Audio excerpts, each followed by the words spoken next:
Hola, espero que hayan disfrutado de la clase anterior sobre bases genéticas del desarrollo.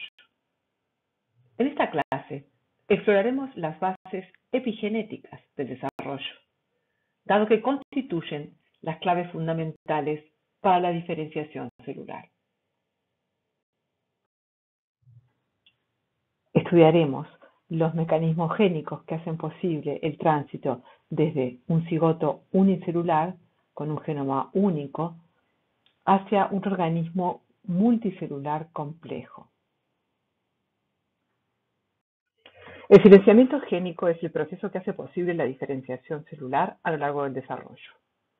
Durante la reproducción, un gameto femenino y masculino se unen para formar un cigoto diploide, cuyo núcleo inicial es totipotente, siendo posible que origine todos los tipos celulares del organismo adulto. Asimismo, las células primordiales borrarán la memoria de su tiempo en el organismo adulto para generar gametos con la posibilidad de dar lugar a un organismo nuevo. Todos los cambios que ocurren en la expresión génica del desarrollo y que consiguen el establecimiento de más de 200 linajes tipos celulares distintos en un patrón temporoespacial muy preciso, dependen de cambios en cómo se utiliza la información génica, puesto que todas las células poseen exactamente la misma información genética.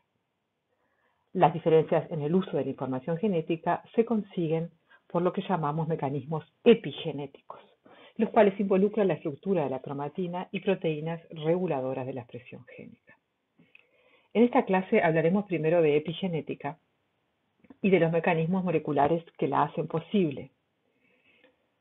En los siguientes videos analizaremos tres grandes procesos de silenciamiento génico que ocurren en el desarrollo.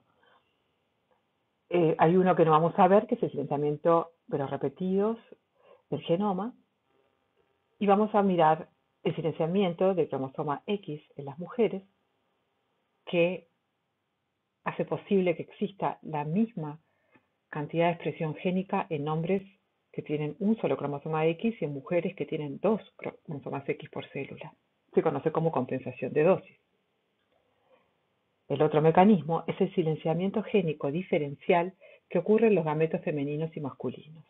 Este es un proceso que afecta a alrededor de 200 genes que también requieren de una dosis única, es decir, que necesitan ser expresados a partir de un solo de los genomas haploides de los cuales disponemos, el materno o el paterno, y se conoce como impronta genómica.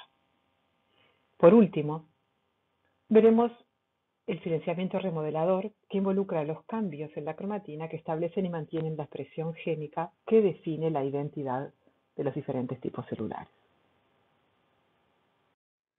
Parte 1. Epigenética.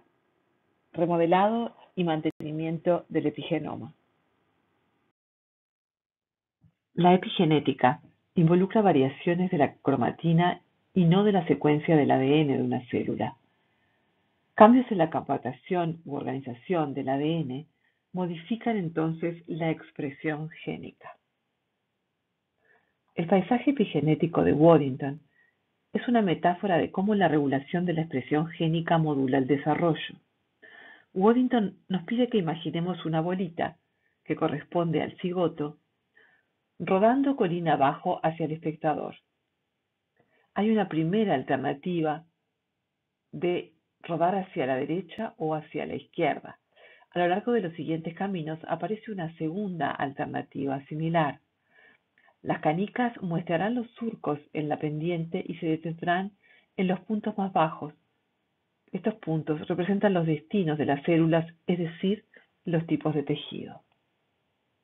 Es así que el cigoto inicial irá tomando, a medida que sus células duplican y comienzan a determinarse, diferentes decisiones que provocarán cambios a nivel de la epigenética, ya que el genoma permanecerá intacto durante todo el desarrollo embrionario. Cada vez que una célula toma una decisión de diferenciación, tendrá o sufrirá un nuevo cambio en su perfil epigenético.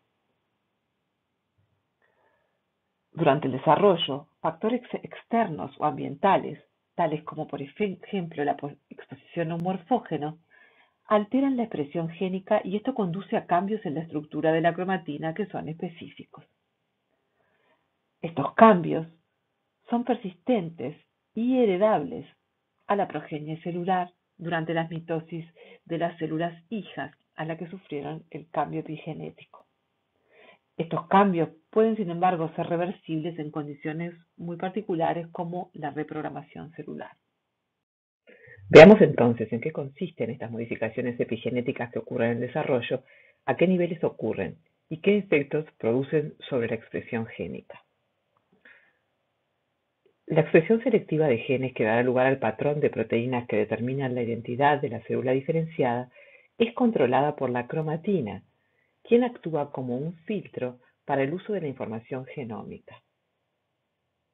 La cromatina actúa a varias escalas de tamaño, desde la organización topológica de la cromatina, donde los colores diferentes representan dominios topológicos diferentes, determinados por la asociación también de proteínas diferentes, la accesibilidad de la cromatina, y aquí los triángulos muestran zonas del ADN que está depletado de cromatina, de nucleosomas, y por lo tanto está accesible a la interacción con las proteínas indicadas en azul y en rojo.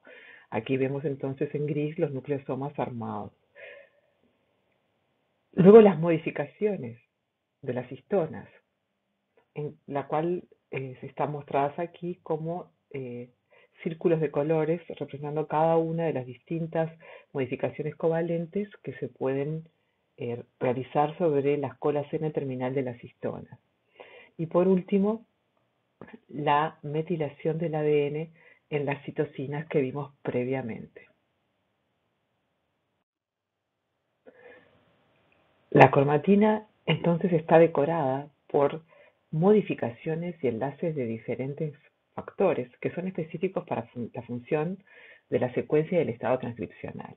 En este caso se listan varios de los factores más importantes. En caso de, por ejemplo, H3, H2, H4 representa las histonas específicas modificadas y la modificación se indica por el tipo de residuo, por ejemplo, lisina 4, posición 4 en la proteína, y en este caso, por ejemplo, una metilación o una dimetilación o una trimetilación, o sea que son tres modificaciones distintas sobre la histona H3 en el mismo residuo. Y así como metilación, hay acetilaciones, hay ubiquitinaciones y habrá también fosforilaciones.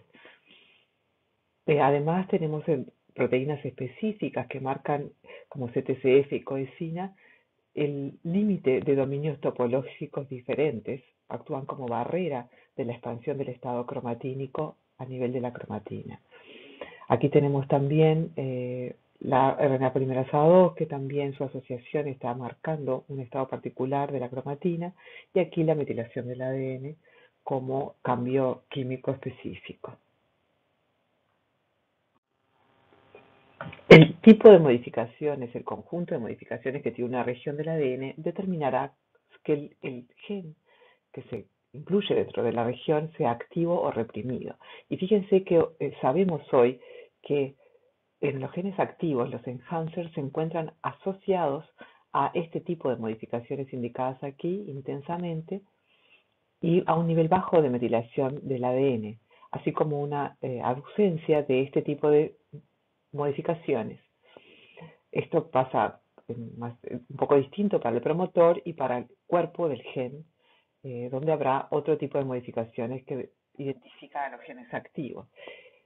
En las regiones que son aisladores cromatínicos se ven esto que les mostraba previamente.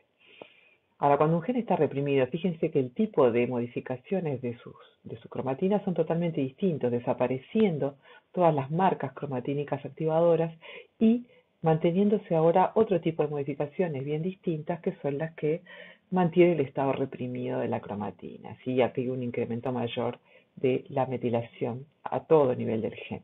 Las regiones puramente heterocromatínicas, fíjense que tienen también una intensa densidad de este tipo de modificaciones represoras.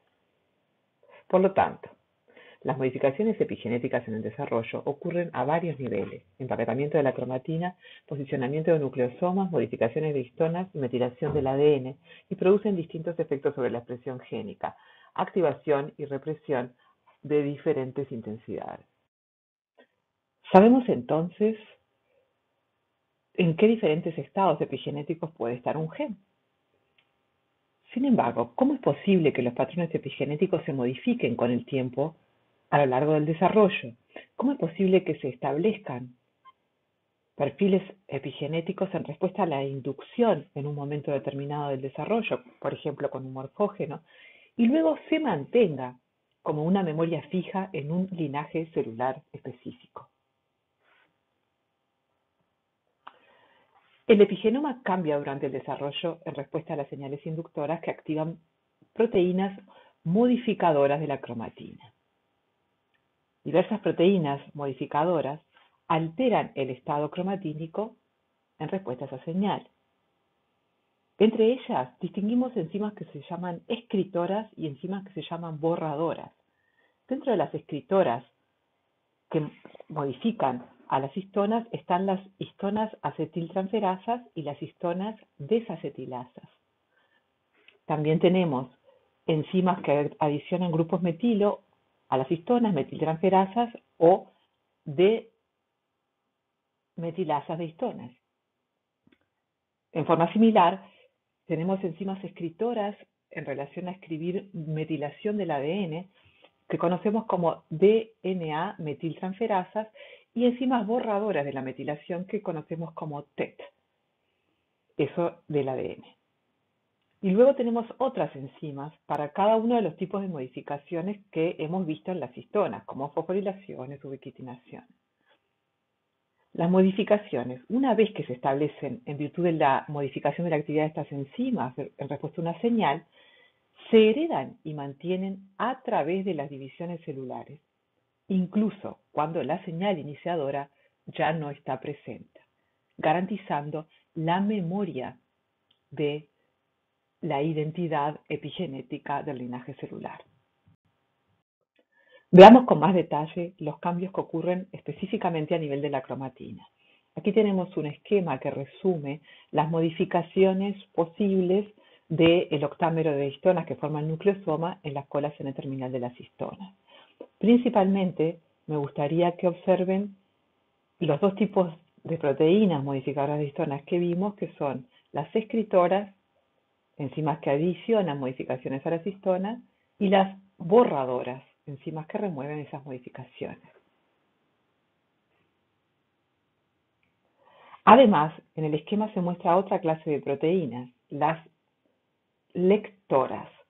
Estas proteínas lectoras, algunas de las cuales son modificadoras de nucleosomas, se unen a las modificaciones histónicas producidas por las escritoras y a la vez son capaces de alterar nucleosomas adyacentes, propagando así el patrón cromatínico a lo largo del cromosoma hasta encontrar señales de bloqueo que separan dominios de la cromatina. Las proteínas remodeladoras de nucleosomas, que se incluyen de este complejo de proteínas lectoras, pueden ser de estos tipos, por ejemplo, es una lista reducida, y tienen dominios de unión a histona, como el bromodominio, etc. La modificación y remodelación del nucleosoma funcionan juntas para incrementar la accesibilidad del ADN y, en otros casos, para silenciar por completo regiones del ADN. Una vez remodelada la cromatina en respuesta a una señal del desarrollo, el patrón epigenético establecido deberá ser heredado a las células hijas para mantener la identidad del linaje celular.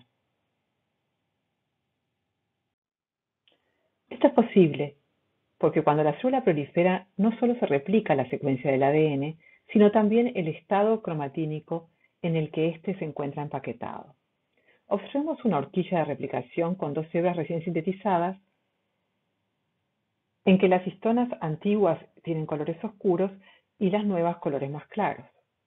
A medida que pasa la horquilla de replicación con las dos hebras recién sintetizadas y se abre la doble hélice madre con los nucleosomas antiguos, los tetrámeros de H3 y H4 viejos permanecen unidos a uno de los dúplex hijos al azar y nunca se liberarán del ADN en el conjunto libre de histonas. Por el contrario, los dímeros H2A-H2B se liberan al ambiente local, quedando disponibles para el nuevo ensamblaje de nucleosomas en la proximidad de la horquilla. Histonas recicladas y nuevas se asociarán para restablecer la mitad de los nucleosomas faltantes en cada hebra. La herencia distributiva de las histonas antiguas durante la duplicación del cromosoma proporcionan un mecanismo para la propagación del patrón parental de modificación de la histona. Mediante este mecanismo, las histonas modificadas antiguas tenderán a volver a unirse a los cromosomas hijos en una posición cercana a su posición anterior en el cromosoma parental. Las histonas antiguas tienen la misma probabilidad de unirse a cualquiera de los dos cromosomas hijos.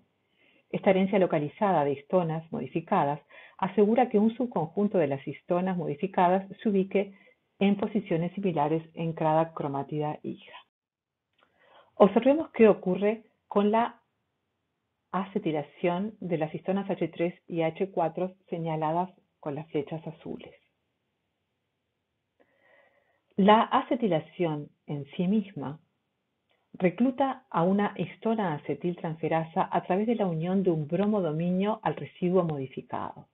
Es decir, modificaciones de histonas se usan para reclutar enzimas que realizan las mismas modificaciones en nucleosomas vecinos, facilitando la propagación de la modificación a los dos cromosomas hijos.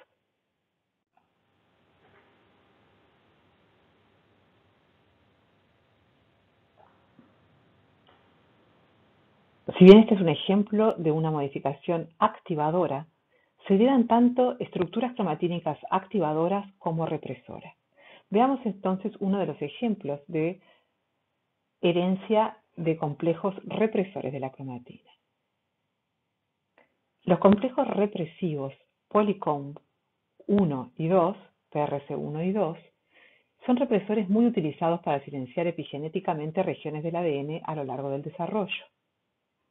El complejo PRC2 es reclutado por proteínas de unión al ADN específicas de secuencia, como es este complejo FORC, que reconocen elementos de respuesta al Polycomb llamados PRE en el ADN. PRC2 contiene una histona metiltransferasa que trismetila la lisina 27 de las colas de las histonas H3. Esta metilación conduce al reclutamiento del complejo PRC1, que se cree que condensa la cromatina o conduce a la colocación de un nucleosoma en o cerca del sitio de inicio de la transcripción. Los PRE a menudo se encuentran cerca de los promotores. Un ejemplo clásico de la represión por Polycomb ocurre a nivel de los genes HOX durante el establecimiento temprano del eje anteroposterior. Al igual que los patrones cromatínicos, los patrones de metilación del ADN también se heredan a las células hijas. Las 5-metilcitocinas son generadas a partir de una reacción catalizada por una DNA metiltransferasa a partir de una citosina. Esta modificación es reversible por la acción de las enzimas TET o 10-11 translocation, quienes catalizan la oxidación de la 5-metilcitosina en diversos pasos hasta citosina. Existen dos tipos de DNA metiltransferasas. El tipo 3 puede metilar cualquier citosina en respuesta a una señal adecuada, como una señal del desarrollo, siendo así una remodeladora de la cromatina de novo. Mientras tanto, las DNA metiltransferasas de tipo 1 solamente metilan las citosinas de las dinucleótidos CpG del ADN de las células recién sintetizadas durante la replicación del ADN. Por tanto, son las responsables de mantener el nivel de metilación y transmitirlo a las células hijas. Aquí tenemos entonces la acción de novo en cualquier secuencia de ADN por parte de la DNA-metiltransferasa 3A o 3B, y por el contrario, la de mantenimiento, las tipo 1, que lo que hacen es colocar grupos metilo en el ADN en las hebras recién sintetizadas. Por último, es importante mencionar que si bien los cambios epigenéticos ocurren en distintos niveles de la compactación del ADN en la cromatina, existe una amplia interacción entre estos niveles. Como ejemplo, vemos la interacción entre la metilación del ADN y la modificación de los nucleosomas. La proteína metil CP2 reconoce la metilación del ADN y es capaz de reclutar a desacetilasas de histonas que remueven los grupos acetilo en A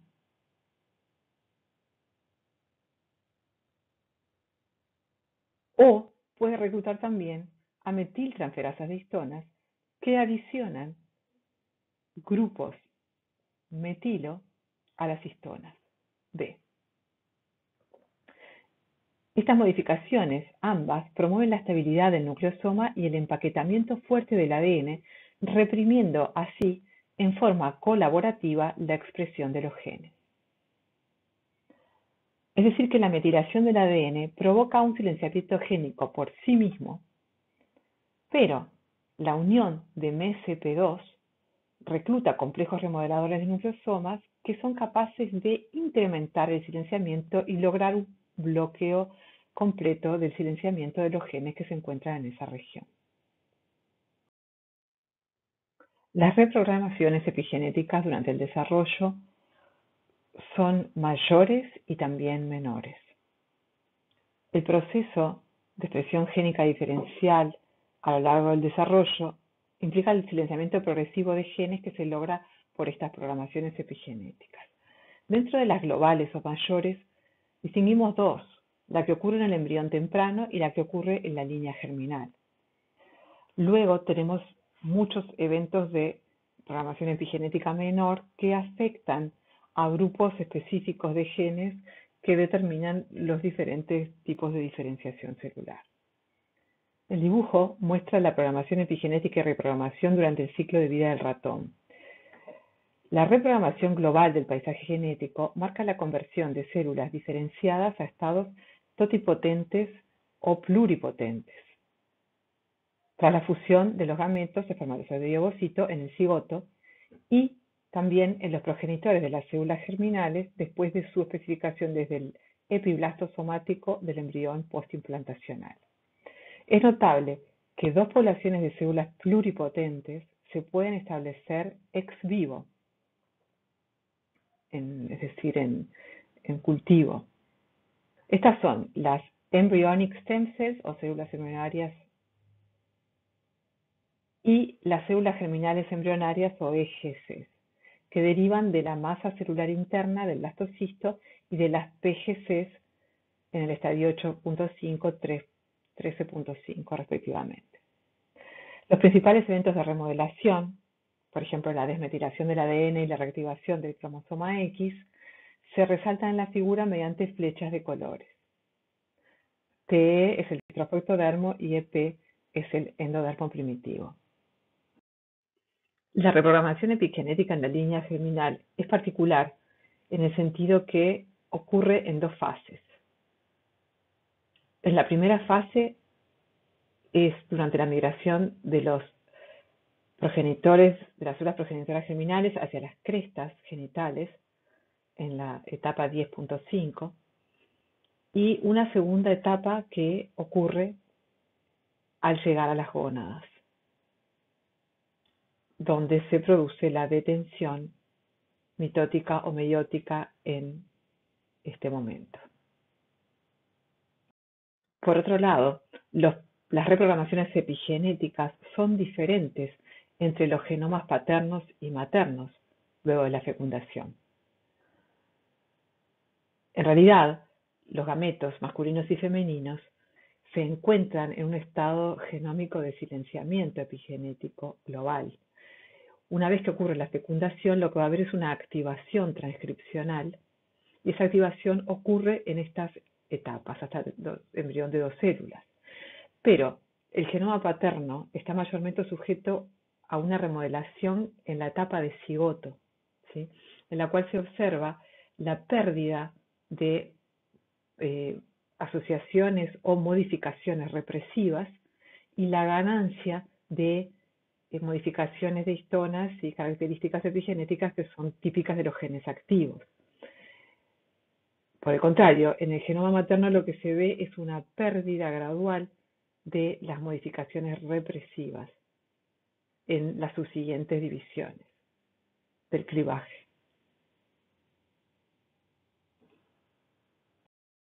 Silenciamiento génico y diferenciación.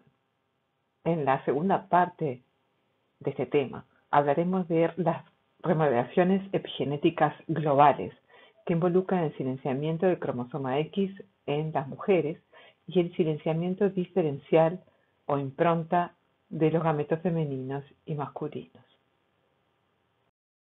El primer ejemplo es el silenciamiento epigenético de un cromosoma completo, el cromosoma X. En los mamíferos, las hembras tienen 2 cromosomas X y los machos tienen un cromosoma X, además del cromosoma Y.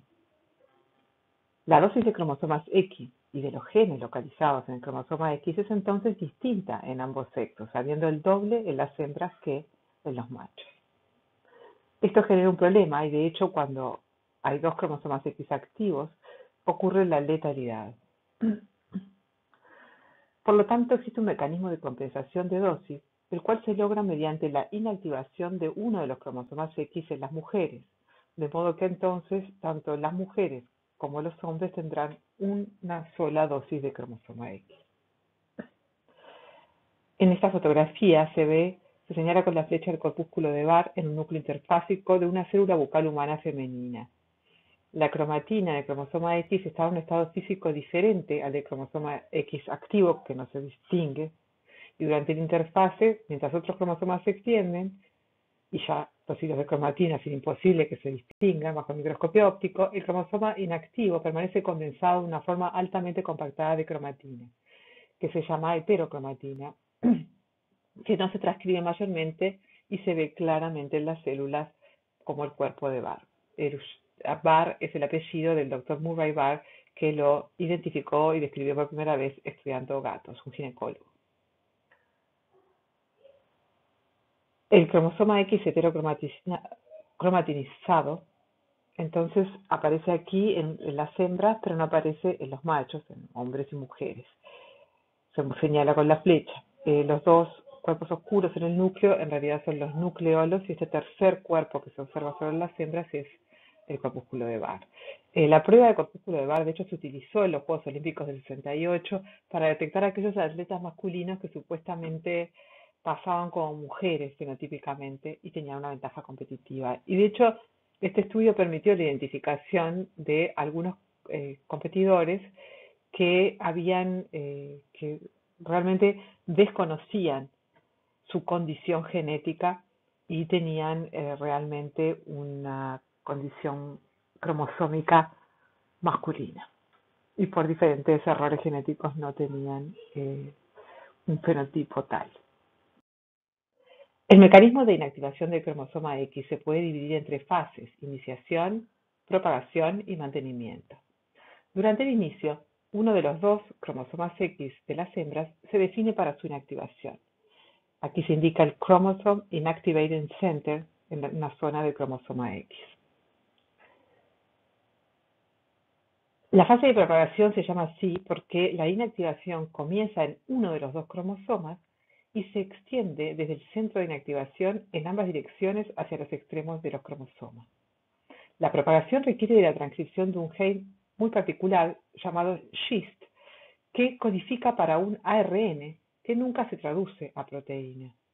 Este ARN, que se comienza a sintetizar en el centro de inactivación, va a recubrir todo el cromosoma X que se inactivará.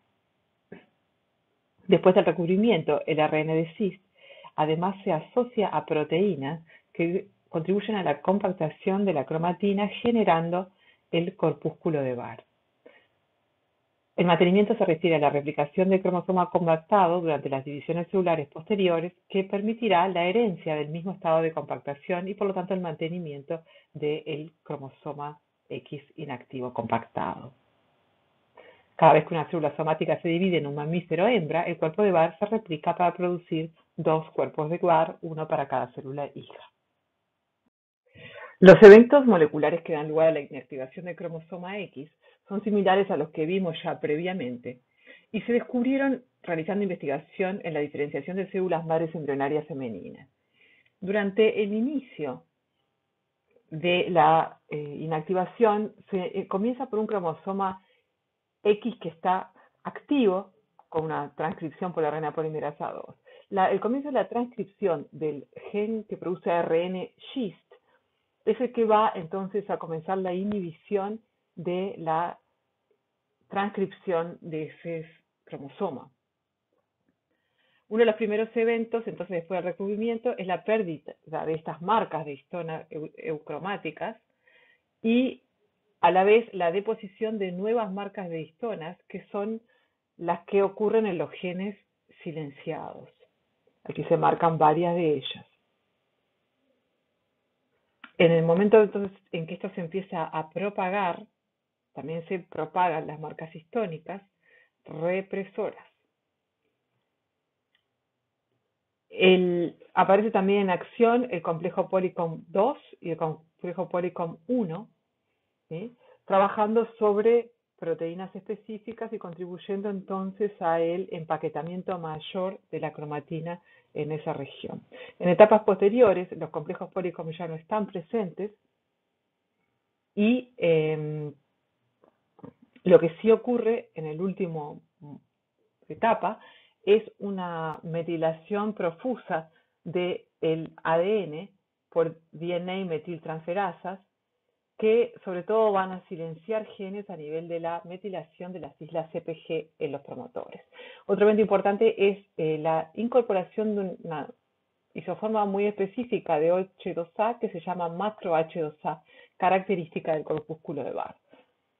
Si estos eventos los miramos a nivel cromosómico, a partir de 2 cromosomas X que están activos, ¿sí?, en el núcleo, la síntesis de GIST que va recubriendo al cromosoma X que se inactiva forma lo que se llama un compartimiento nuclear silencioso que se mueve hacia la periferia del núcleo y está en amarillo. Sin embargo, observen que hay zonas que escapan al silenciamiento que están indicadas como puntitos verdes y que de hecho son zonas del cromosoma X inactivo que continúan siendo transcriptas, eso en condiciones normales, que incluyen a varios genes, incluso a los genes de la región pseudoautosómica. En esta lista se ven entonces las características que cumple la cromatina del corpúsculo de Barr. La inactivación del cromosoma X a lo largo del desarrollo de una mujer pasa por diferentes olas de silenciamiento y reactivación. Los gametos femeninos tienen ambos cromosomas X inicialmente activos, sin ningún silenciamiento, y los ovocitos maduros van a tener su cromosoma X sin silenciar. Sin embargo, en la espermatogénesis hay un silenciamiento del cromosoma X que corresponde a la etapa del paquiteno, y luego hay un silenciamiento postmeiótico del cromosoma X en aquellos gametos que heredaron el cromosoma X, ¿sí?, que se llaman P por materno aquí, mientras que M por materno aquí. Pero cuando se produce la fecundación, se va a mantener la actividad en el cromosoma materno y en el cromosoma paterno se va a mantener parcialmente el silenciamiento. Esto se hereda, esta situación, en la primera y en la segunda división cigótica, habiendo un incremento progresivo de la compactación del cromosoma paterno. De hecho, en la mórula ya vemos que todas las células poseen un cromosoma paterno completamente silenciado y un cromosoma materno aún abierto. Esta situación se modifica. Fíjense que entonces en el blastocito, las células que son del trofo ectodermo van a mantener este estado de silenciamiento del cromosoma paterno y esto va a mantenerse en todos los tejidos extraembrionarios derivados de las células del trofectodermo.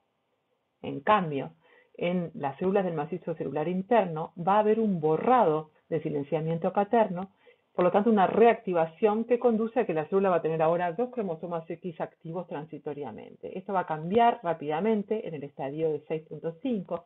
Las células embrionarias van a dar lugar a una inactivación al azar de un cromosoma X en cada célula, que puede ser tanto el paterno como el materno. Algunas células, de hecho, activarán el paterno y otras el materno, dando lugar a un individuo posteriormente que va a ser un mosaico de células que tienen activación del X paterno y otras del X materno. Ahora, en las células de los precursoras de la línea germinal va a haber una borrado nuevamente de la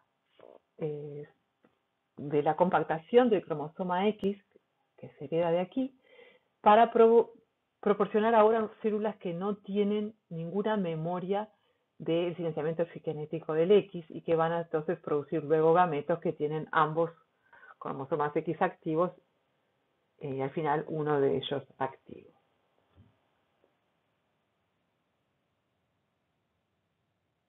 Vamos a ver luego la vinculación que esto tiene con los embriones ginecogenéticos y androgenéticos.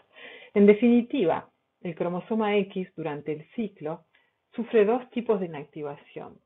Una que es aleatoria, independiente de la célula, que puede tener que ver con el cromosoma paterno o materno, y otra que viene con una impronta dependiendo de si el cromosoma X fue heredado del padre o de la madre. Así que durante toda esta etapa y hasta las células extraembrionarias, muchas células van a recordar, van a tener una impronta del cromosoma, del origen del cromosoma X, si es paterno o materno, y van a tener un silenciamiento que depende de si se originaron en el padre. El hecho de que la inactivación del cromosoma X ocurra al azar en el embrión se ve claramente en los gatos cálicos. Estos gatos son hembras y tienen este tipo de pigmentación variegada, ¿sí? Y esta pigmentación se debe a que tienen un cromosoma X con un alelo O para el gen O grande para el gen de la pigmentación naranja y otro alelo O minúscula en el otro cromosoma X para un gen de pigmentación negra. Dependiendo entonces de cómo se dé la inactivación en las células, vamos a poder tener una inactivación del cromosoma que lleva el alelo naranja o el cromosoma que lleva el alelo negro. Y por lo tanto, de todas las células que son hijas de esas células. Por lo tanto, lo que vemos aquí son bandas de pigmentación distinta que marcan que estas células son hijas de un clon, por ejemplo las negras, que inactivó este alelo, mientras que las naranjas inactivaron el alelo negro. Un fenómeno similar se observa en el hombre en una enfermedad que se llama la displasia ectodérmica hipohidrótica o DHE, ¿sí? Que es un trastorno genético del desarrollo del ectodermo caracterizada por la malformación de estructuras ectodérmicas como la piel, el pelo, los dientes y glándulas sudoríparas.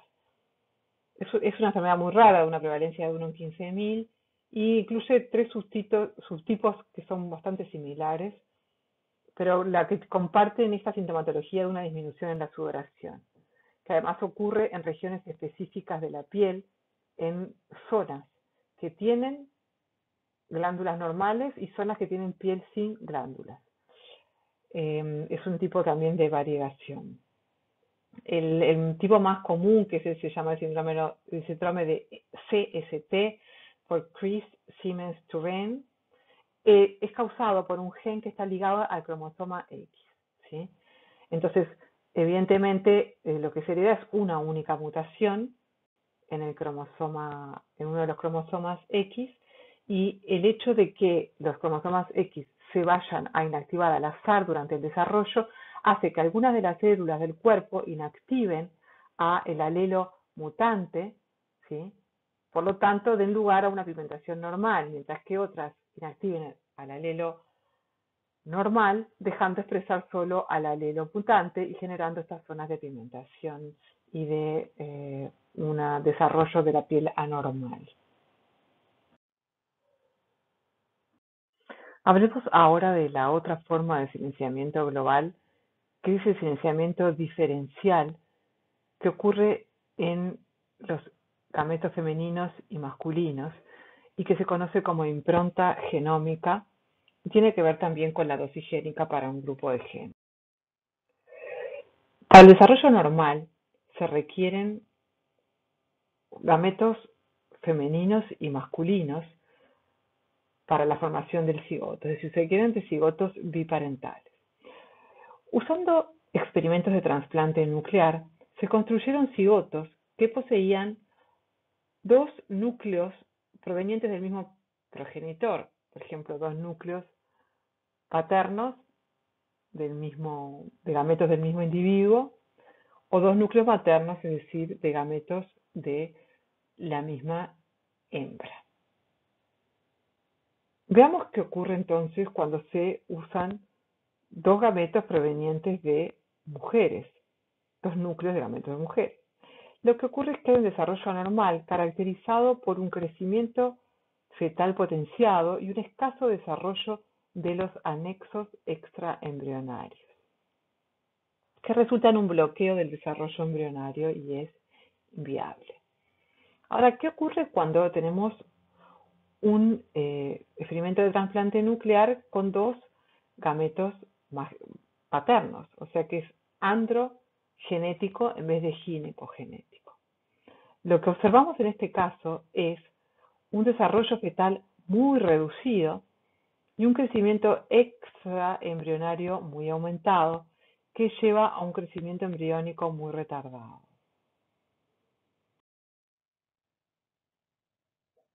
¿Por qué esto ocurre? ¿Cuáles son las diferencias entre el genoma materno y paterno que pueden explicar este resultado? Bien, ¿será un problema genético? Pues no, ya que los genomas paterno y materno tienen exactamente los mismos genes con solo algunas variantes aléricas. Por lo tanto, no. Evidentemente la respuesta es la epigenética.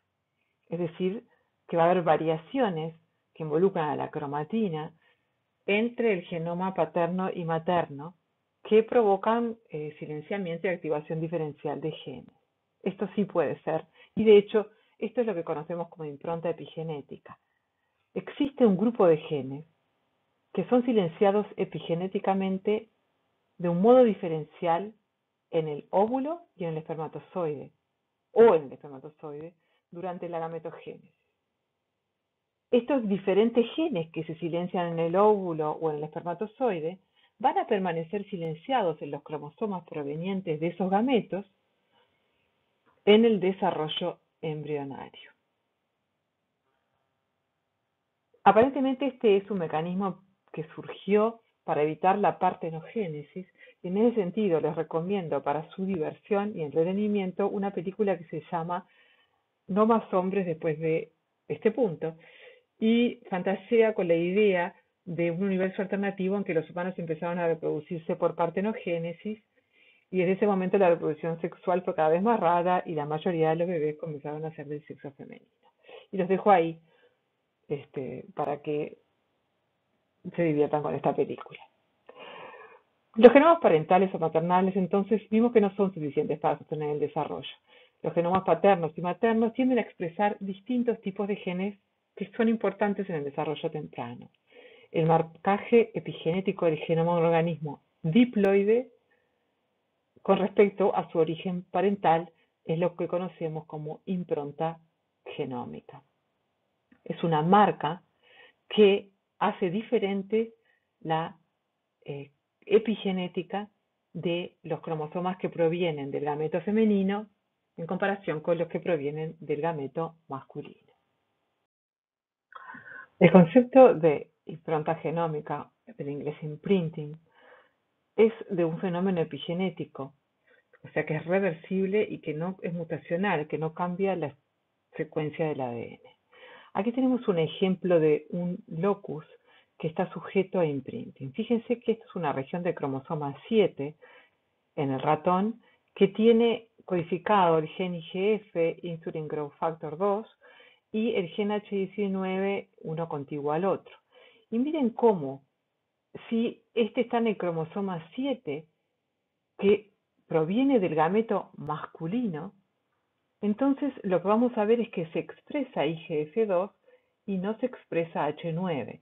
Sin embargo, si el cromosoma 7 es el femenino, lo que ocurre es que se expresa H19 y no se expresa AE-IGF-2.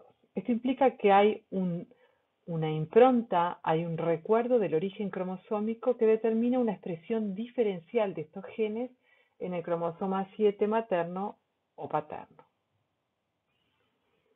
Es un mecanismo normal de regulación de la expresión de algunos genes en mamíferos y en plantas superiores exclusivamente. La impronta no es un fenómeno universal, ocurre en algunos grupos y es algo normal. Esto es lo que tiene que ocurrir para que el organismo se desarrolle normalmente para un set de alrededor de 200 genes en los que se incluye IGF-2 y H19. En los genes que sufren impronta, lo que va a haber en el embrión y luego en el adulto es una expresión monoalélica. Se va a expresar uno solo de los alelos de la célula diploide, dependiendo de si es materno o paterno. Entonces, en realidad la expresión es como si hubiera una deleción, de alguna manera, es como una haploidía pero funcional. Se llaman epihaplotipos. Muchos genes que sufren imprinting están ubicados en grupos o regiones que son reguladas en forma coordinada y se llaman dominios y centros de imprinting. Otra cosa interesante es que buena parte de los genes improntados están vinculados al desarrollo fetal, al desarrollo del sistema nervioso central y al comportamiento. Aquí se observa un ideograma que representa esquemáticamente todos los cromosomas humanos, donde se indican a la izquierda de cada cromosoma los genes que son sujetos a una metilación diferencial de acuerdo al origen parental.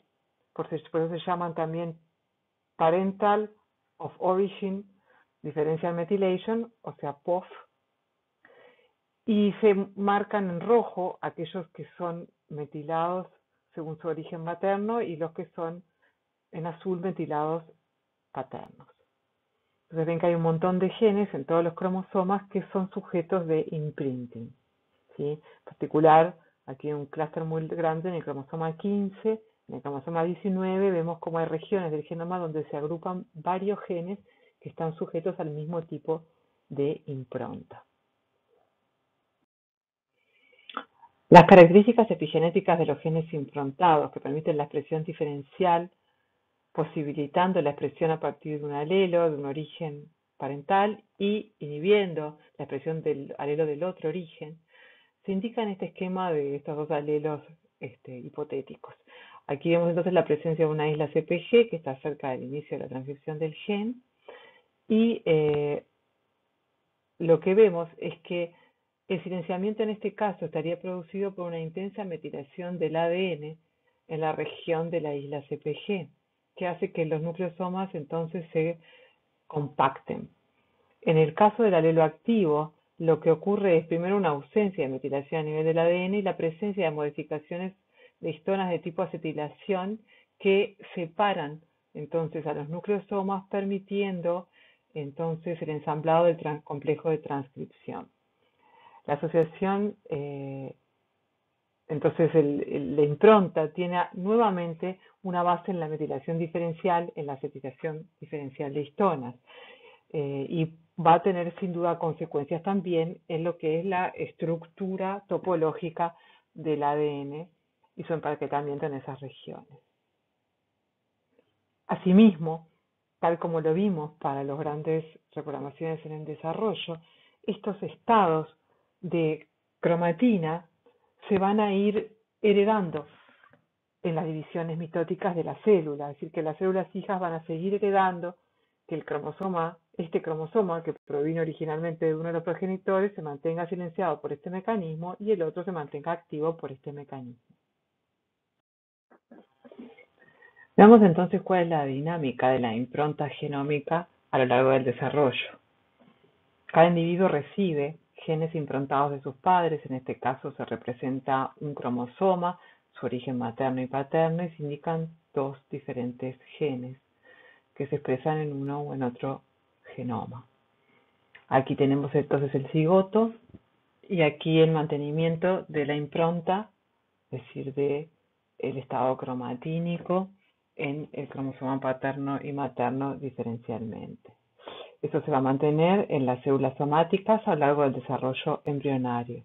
Es decir, que las células conservarán, incluso ya en su estado diferenciado, memoria del origen paterno o materno de sus cromosomas. Esa impronta resiste la desmetilación del genoma, que viene inmediatamente luego de la fertilización, y también la metilación de novo que ocurre luego de la implantación.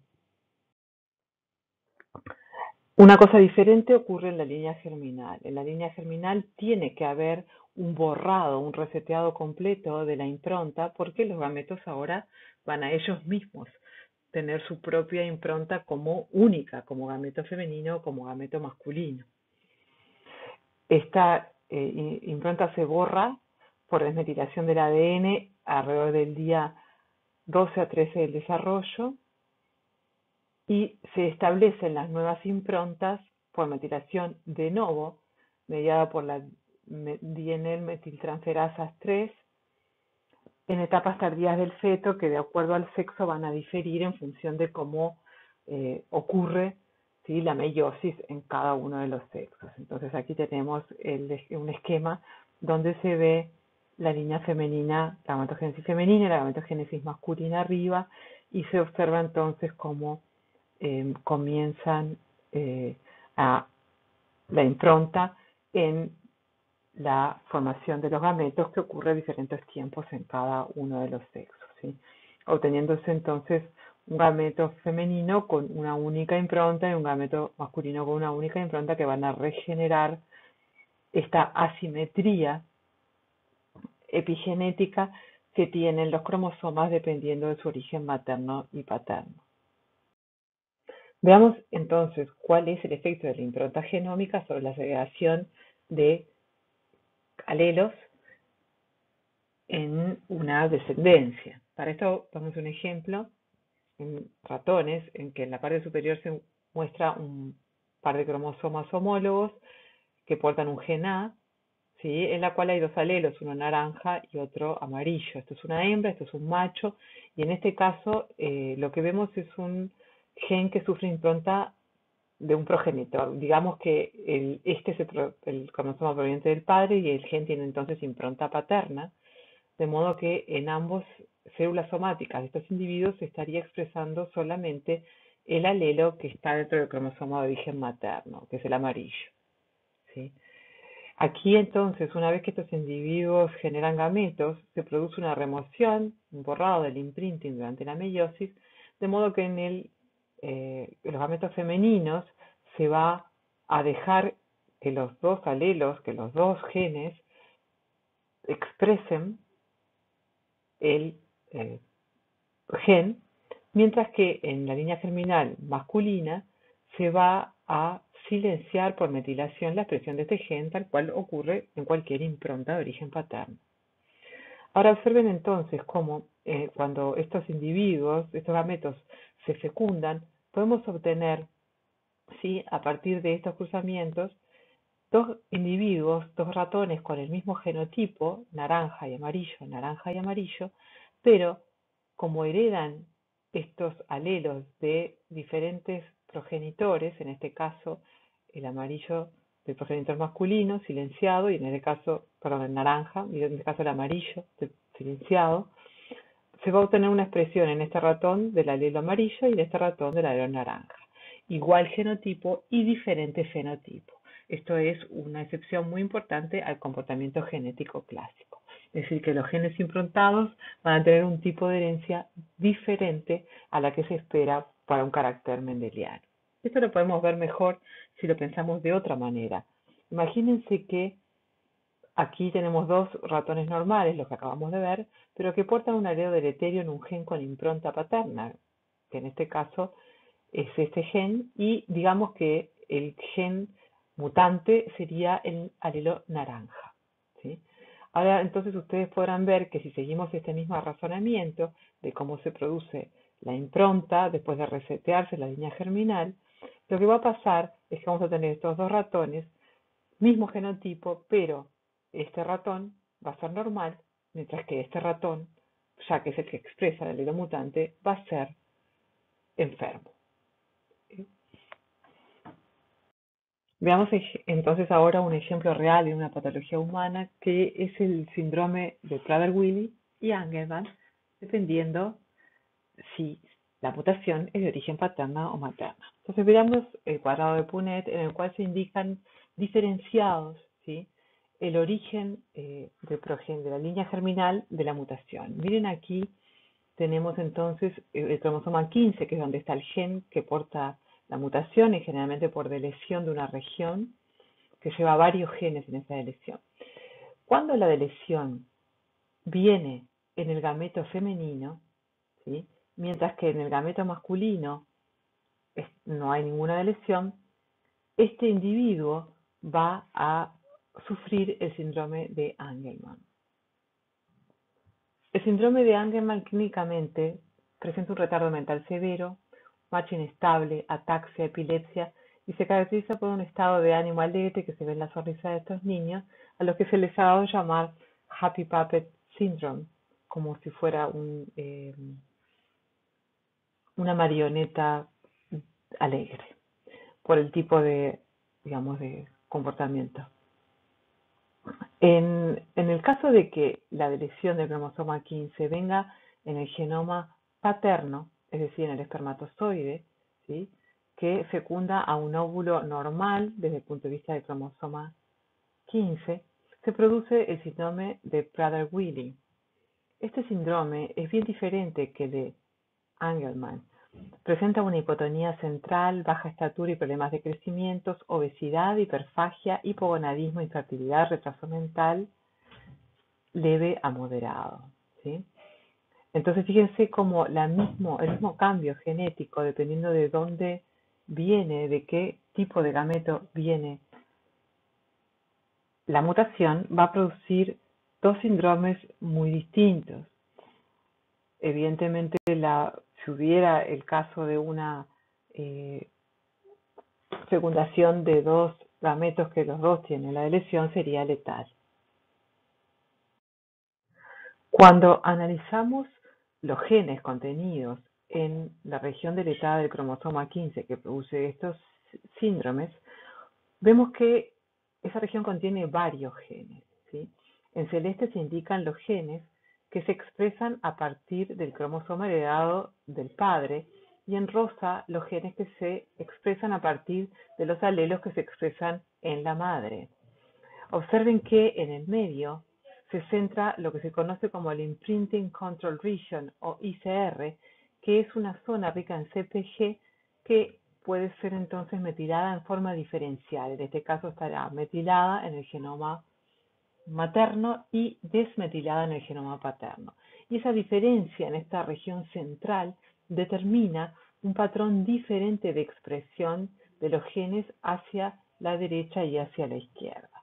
Entonces, lo que ocurre en el síndrome de Angelman es que al perderse esta región se pierde la expresión de los dos genes maternos que solamente se expresarían entonces a partir de la madre y están silenciados en la copia que queda restante del padre.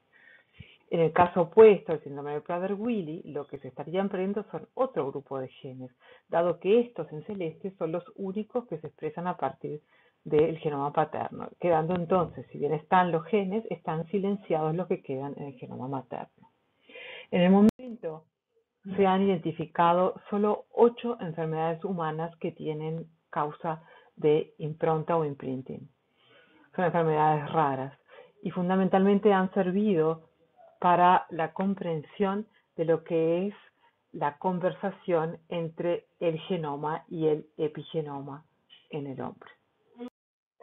El último punto que trataremos acerca del silenciamiento epigenético es el silenciamiento remodelador que ocurre durante la diferenciación celular.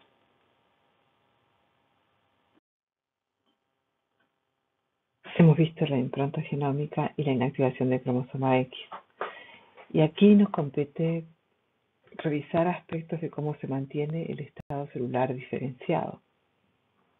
A corto plazo, factores de unión a los silenciadores en el ADN son capaces de mantener un estado de diferenciación, pero a largo plazo son los mecanismos epigenéticos que producen remodelaciones en la cromatina los que permitirán mantener y heredar en forma permanente estados de diferenciación, es decir, patrones de expresión génica estables. Existen 4 mecanismos que permiten que una célula pueda heredar su información de un modo epigenético. En los dos de arriba, en la parte A, se ven mecanismos epigenéticos que se dice que actúan en cis, porque la molécula que induce el cambio actúa sobre sí misma. Y aquí tenemos, por un lado, la metilación del ADN, una región no metilada se puede metilar, y esa región metilada puede ser heredada a las células hijas por la acción de metiltransferasas del ADN que trabajan cuando se replica el ADN, generando una hebra hija con las mismas características de metilación que las hebras madres. Este mismo proceso ocurre ahora a nivel de las modificaciones de histonas, que pueden pasar de estados de cromatina activa a cromatina inactiva, que también se replican durante la replicación del ADN y son transmitidos a las células hijas.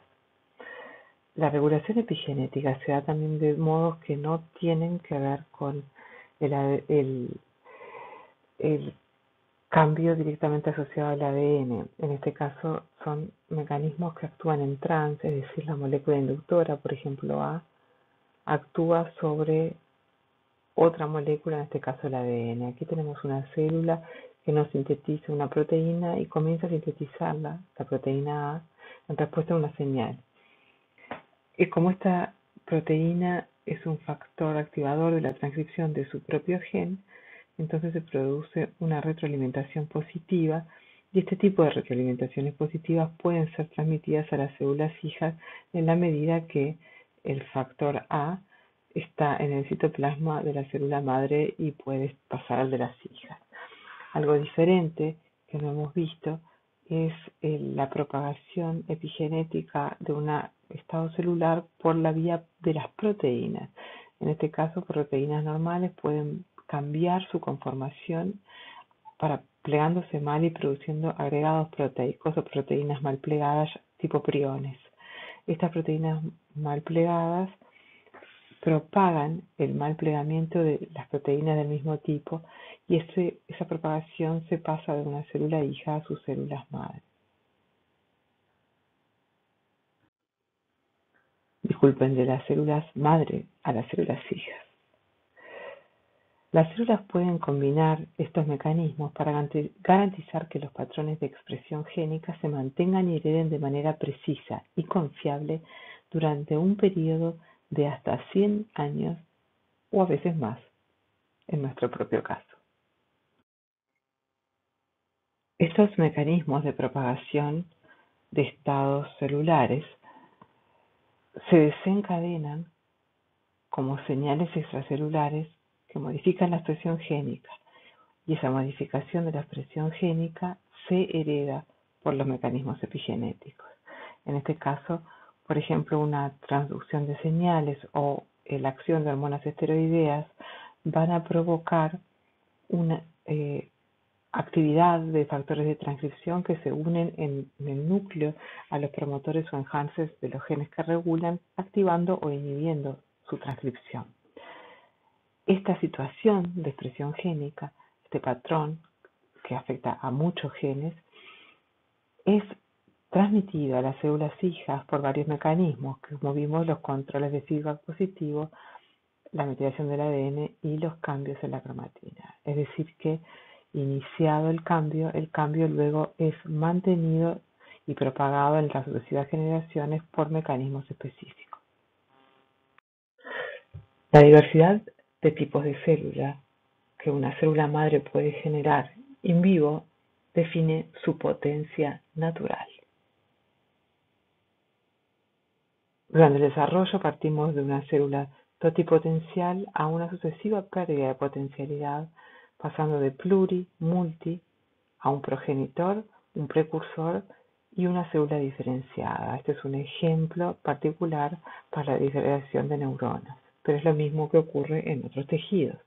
Si ustedes observan en el esquema, se marca cuáles son las células que durante el desarrollo tienen estos niveles de potencialidad: cigotos, células embrionarias, stem cells o células madre multipotentes, progenitoras, etc. Y en los correspondientes momentos del desarrollo es el cigoto, el blastocito de la matriz celular interno y luego el embrión y diferentes regiones del tejido en cuestión. Totipotente entonces es una célula que es capaz de producir tanto tejidos embrionarios como extraembrionarios y todos los tipos celulares. Ocurre entonces en un cigoto de 4 a 8 células de mamíferos y ya luego comienza a decaer la potencialidad de las células de un embrión. Pluripotente es la célula que es capaz de producir todas las células del embrión, ya no las extraembrionarias. Todavía las células no están determinadas en una célula pluripotente, y aquí tenemos el macizo celular interno y las células madre embrionarias como ejemplo de células pluripotentes. Multipotentes son células capaces de generar tipos de células con especificidad ya más restringida para el tejido en el que residen. Estas células sí están entonces determinadas para un tejido particular, pero pueden dar diferentes tipos celulares dentro de ese tejido. Estamos hablando aquí de células madre adultas de los tejidos adultos. Se denomina precursor en una forma ya menos específica a cualquier tipo de célula ancestral. A medida que las poblaciones celulares dentro de cada capa germinal se expanden y diferencian, las células madres residentes se mantienen dentro de estos tejidos en desarrollo. Estas células madres son multipotentes y funcionan para generar tipos de célula con especificidad restringida para el tejido en el que residen.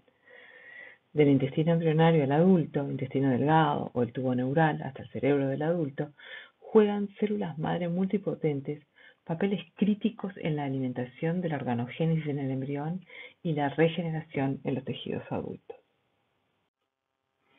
Las células madre adultas tienen la capacidad de autorrenovarse, pero tienen un número finito de generaciones para hacerlo.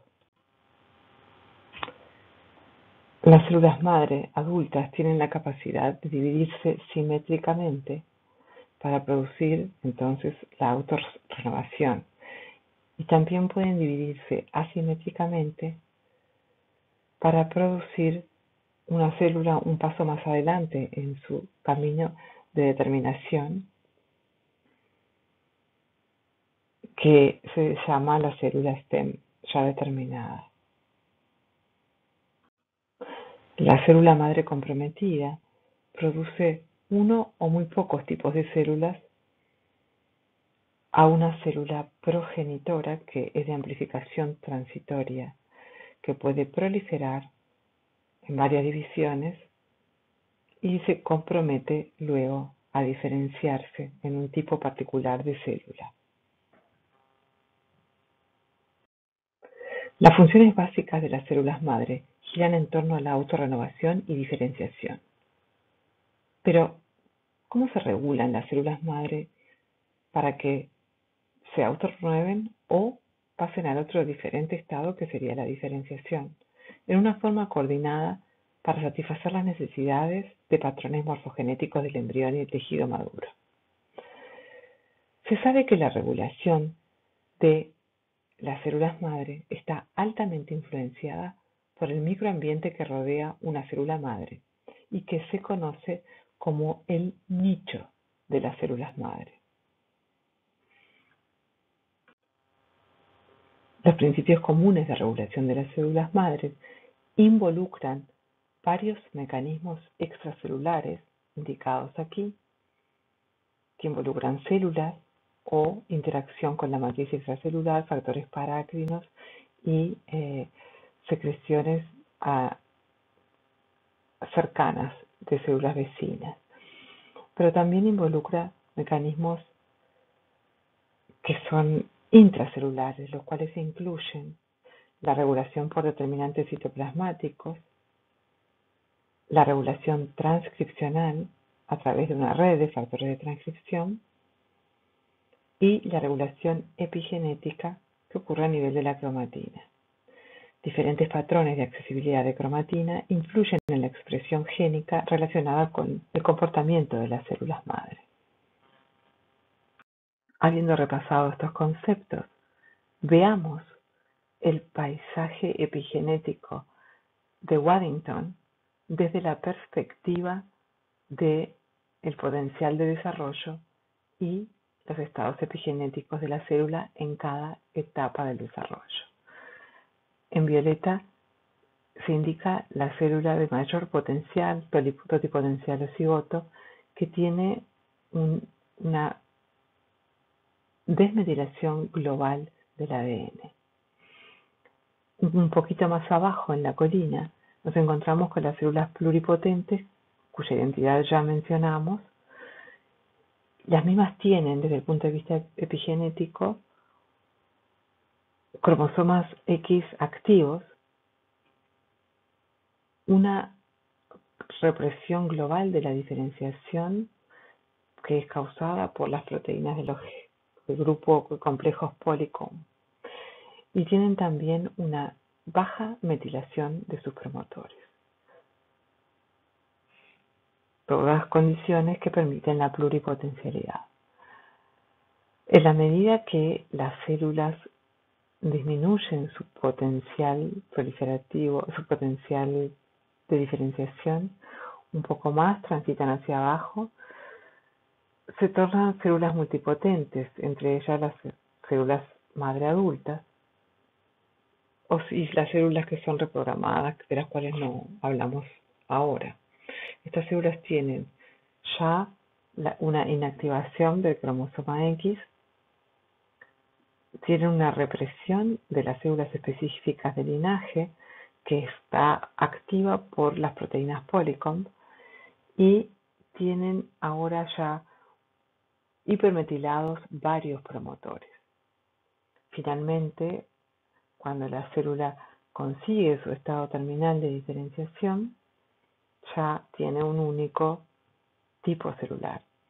En este caso, lo que continúa la inactivación del cromosoma X, pero se produce una desrepresión de los genes de linaje que estaban silenciados por los complejos Polycomb, y se mantiene la hipermetilación del promotor.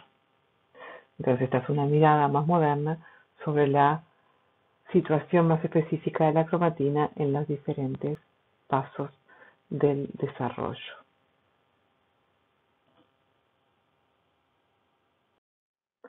Recientemente se logró descifrar el mapa de ruta del epigenoma humano, y esto fue realizado por un consorcio de muchos centros de investigación que trabajaron sobre la determinación de los patrones epigenéticos del ser humano a nivel de muchos órganos y tejidos, diferentes etapas de la vida embrionaria y de los primeros pasos del desarrollo con sus diferentes tipos celulares.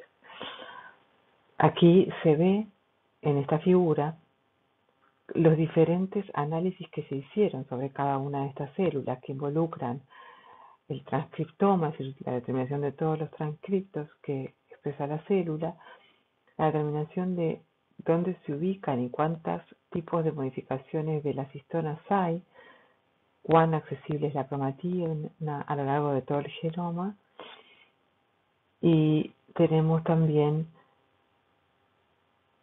análisis de estructura de la cromatina en el núcleo y análisis de metilación del ADN, entre otros. Es decir, que fue para cada célula en cada lugar y en cada momento se determinan todos esos aspectos de su situación cromatínica. Eso se hizo para alrededor de 111 diferentes regiones. Uno de los resultados que obtienen es que si nosotros, por ejemplo, comparamos todos o varios de las células analizadas, solamente teniendo en cuenta la distribución y la cantidad de esta modificación específica de histonas, H3K4 metil 1, eso, y cuando nosotros comparamos una célula con otra, logramos que se ordenen las células en función de sus ancestros comunes, ¿sí? Por ejemplo, todo este grupo de células en verde son células T de diferentes subclases y fíjense que todas ellas provienen de un ancestro común que es posible de ser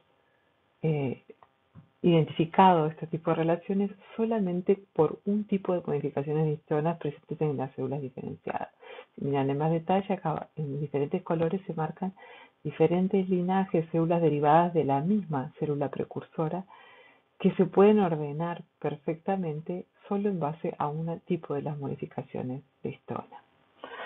Otro hallazgo interesante son que a través de observar la epigenética se pueden deducir los módulos reguladores que están determinados por el epigenoma. Si ustedes se fijan, por ejemplo, todo este grupo de genes en todos estos diferentes tejidos corresponden con genes que son de mantenimiento esenciales en prácticamente todas las células, excepto las células madre pluripotentes, ¿sí? Que comparten algunos de ellos, pero no todos. Luego tenemos específicos genes, por ejemplo, que tienen que ver con el desarrollo de la cresta neural, con el desarrollo de estructuras específicas que se asocian a tejidos específicos, que son, digamos, modificaciones epigenéticas que permiten la expresión de grupos de genes que definen tejidos específicos. Hemos visto diversas ya aplicaciones de silenciamiento, diferenciación y reprogramación celular a nivel de clonación, de reprogramación por células madre inducidas, la potencialidad que tiene esto de dar lugar a terapia celular. Y también existen muchas aplicaciones hoy por hoy de la reprogramación celular en terapia oncológica, ya sea mediada por moduladores de las modificaciones epigenéticas de la cromatina y del ADN, como por moléculas que pueden modular el estado de diferenciación de las células tumorales. Para finalizar este video, veamos entonces cómo transcurre en nuestro reloj epigenético del desarrollo los diferentes eventos de remodelación epigenética que hemos observado. Repasemos entonces de modo integrado las diferentes dinámicas de cambios epigenéticos a lo largo del desarrollo. Comenzamos entonces observando la metilación del ADN que a partir, digamos, en los gametos es alta y se produce una pérdida en la fecundación y una recuperación en el epiblasto que se mantendrá luego en las células somáticas de los tejidos adultos y solamente se perderá en los primordios de las células germinales. Durante la gametogénesis se va a recuperar la metilación del ADN a nivel genómico y tanto en su pérdida como en su recuperación la cinética es diferente en el genoma materno y paterno en la espermatogénesis y la oogénesis. Adicionando otra capa de complejidad, vemos entonces que los elementos repetidos del genoma, los elementos transponibles que pueden moverse dentro del genoma y por lo tanto son un peligro para la integridad del ADN, ellos estarán metilados todo a lo largo del desarrollo como una forma de prevenir su movimiento, ¿sí? Es la metilación del ADN el mecanismo principal de represión de la expresión de los elementos móviles. Cuando miramos entonces a los genes que sufren impronta y la metilación que específicamente afecta a la impronta, vemos que ésta se mantiene durante el desarrollo y los tejidos adultos alta y solamente decae en los primorios de las células germinales, en donde de nuevo se ve un borramiento completo de la metilación del ADN que se va a recuperar en forma diferente, en patrones diferentes en la línea germinal, la gametogénesis masculina y la femenina. Por último, en relación al cromosoma X, nosotros comenzamos la gametogénesis con células que tienen completamente abierto el cromosoma X, es reprimido, pero en la gametogénesis masculina se va a reprimir fuertemente el cromosoma X paterno, el X en realidad, y luego de la fertilización, entonces estamos en una situación en que solo está activo el X que proviene del ovocito, ¿sí? En las células del macizo seminal, macizo celular interno, se va también a desreprimir por completo el X del padre, por lo tanto va a haber dos cromosomas X activos en todas esas células y luego en el embrión va a producirse una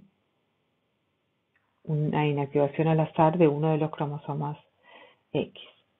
Recuerden también que en las células del trofectodermo se mantiene el silenciamiento del cromosoma X parental.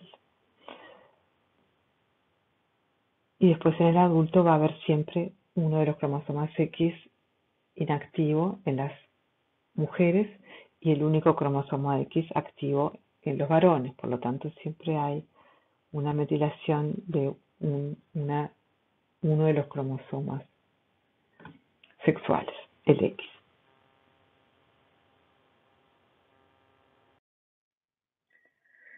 En esta diapositiva les dejo una lista de mensajes para llevarse a casa sobre la epigenética del desarrollo. Por último, les dejamos aquí enlaces específicos a sitios web que tienen información interesante sobre el tema. Además, recuerden los libros recomendados y las citas en las figuras mostradas como guía para el estudio de la epigenética del desarrollo. Gracias.